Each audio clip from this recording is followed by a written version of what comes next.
उत्तर भारत के एक छोटे से शहर शिवनगर में 3 अलग अलग स्वभाव के लोग रहते थे।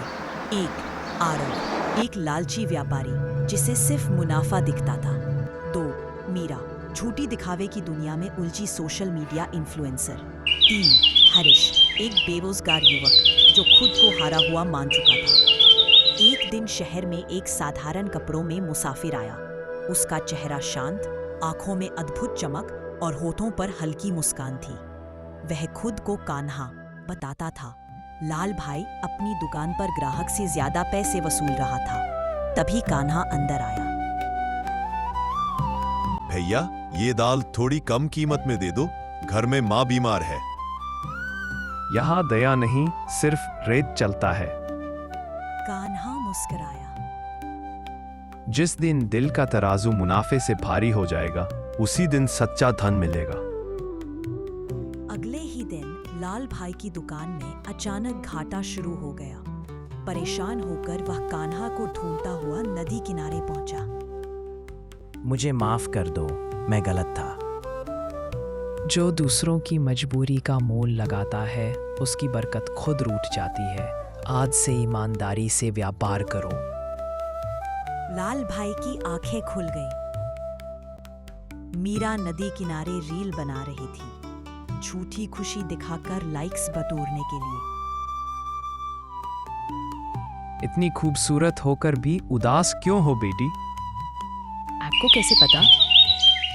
मुखड़ा सजाया जा सकता है, लेकिन आत्मा की खामोशी नहीं।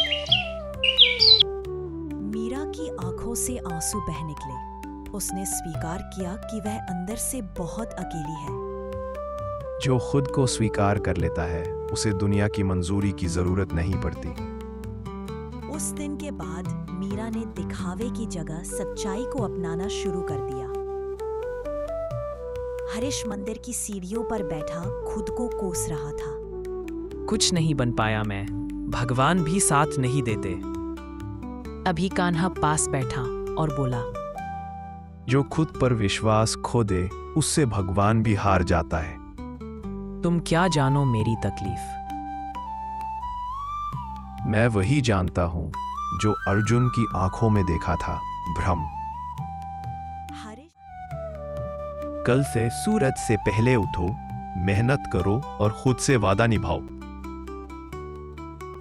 अगले सुबह तीनों नदी किनारे पहुंचे और कान्हा को धन्यवाद देने लगे।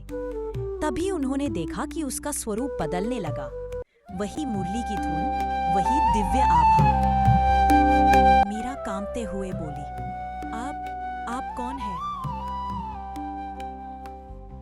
मैं वही हूँ जो हर युग में आता है, जब इंसान भटक जाता है। आकाश में गूंजती आवाज आई।